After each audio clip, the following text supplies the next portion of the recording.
Hey guys, it's Addison. So I told you in a couple videos ago that my dysphoria was getting worse. Since that video, it's pretty much become a traditional trans narrative buzz. I'm pretty much dysphoric all the time, and it's really maddening, to say the least. I'm not used to it, and I don't really have a lot of mechanisms to cope with it, or to handle it, and it's been rough. It's been really rough, because it means that I'm irritable, and I'm much more quick to go into a mood than I was before, and there's a lot of other stress going on in my life right now, and so being irritable has not really helped me all that much in terms of dealing with those other stressors. I don't know if my dysphoria is directly linked to those stressors, or if it's simply a progression that was going to happen regardless of what else was going on, or if it's because my hair is getting really long and I need a haircut, but it's been really frustrating. The other thing that's been making the dysphoria all the more awkward for me is that I feel myself settling into a more male identity. I'm feeling much more comfortable with it. In the past, when I felt myself settling into a more male identity, part of it was me just settling into a more identifiably genderqueer identity, and the other part was I was being forced into a more male identity by the people I was dating at the time. I don't want to say it's natural because I don't know what the cause of it is, but as far as I can tell, this settling is simply a natural progression of my growth as a person, and it's been really weird. It's been weirder than last time, because last time it was outside influences, and this time it's just kind of happening. And so my dream body is almost always male. I have been using male pronouns in my head for myself, without thinking about it, which is really weird to me. I've also had more of what I call blue-coded moments, moments that my brain interprets as somewhat more masculine than otherwise, which sounds really weird and it's really hard to explain, but the way my brain interprets things is that everything that I do is kind of filtered through, and sometimes there's this thing that happens where it's almost like it's seen through a blue filter, or like a red filter, and it doesn't actually come up colored like that, but it's just how my brain kind of identifies things. It kind of lumps them in boxes and things to make them easier to handle, which is something that I've been trying to get my brain to stop doing, but brains are tricky things, so hasn't gone as well as it could have, but I hope that made sense.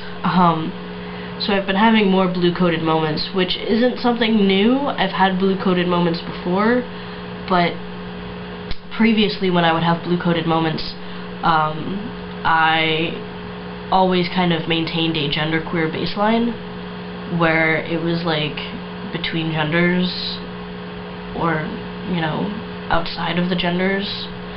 But now I feel myself more and more coming at things from a more masculine baseline, and that's been really weird for me because I've never had that baseline before. I've come at things from a forced female baseline, where I was dealing with things as a woman because that's what society wanted me to be, and then I had my natural baseline, which was a genderqueer baseline, that I would come at things from when I was just acting out of my own interests and not thinking about the rest of society when I was making decisions and how to interact with things.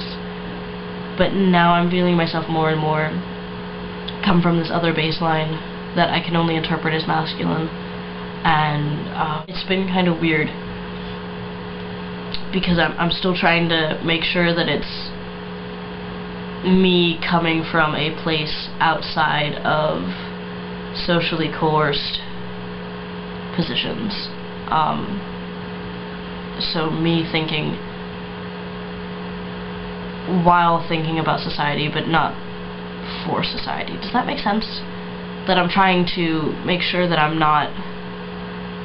minimizing society's binary influences on me as much as possible, which is difficult, and it takes a lot of brain power for me to do, and I'm less sure about where I'm coming at things from. So that's been really weird. The other thing is that Chris and our friend Jessamine went to a seminar about testosterone, and they found out that compounded cream, which is what I've been saying for the last year or so that I was going to get on when I got on tea, has some kind of problematic issues with it. The first being that it's not made in a sterile environment, and that really freaks me out because I am kind of OCD, and that doesn't sit well with me. The other thing is that you don't know if you're getting your dose or not, and the whole reason that I wanted to go on compounded cream in the first place over injections was because I wanted to do something daily to maintain a hormone level instead of doing injections that could fall into a cyclical pattern and give me crazy mood swings and shit.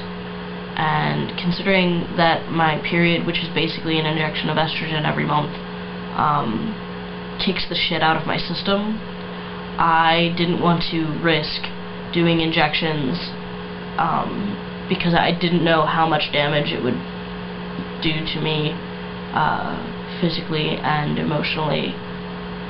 As much as I want it, I can't imagine myself my body adapting to that very well because of just how much of my natural hormones freak my shit out.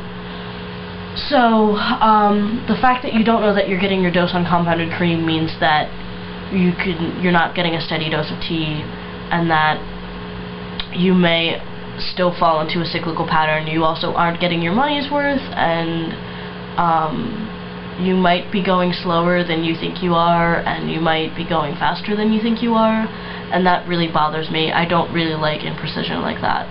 So I'm trying to get myself to become emotionally, mentally okay with the thought of doing injections. And injections scare me for a couple of reasons. The first being that they're injections and they're scary. But the other ones I feel kind of stupid talking about because it's really vain. I'm worried that my face is going to change in a way that I'm not going to like it. I've had this face for 20 years, and a lot of people like this face, and this face gets me laid. And I know that Chris will love me no matter what, but I'm still concerned about it. I'm also concerned about getting fat,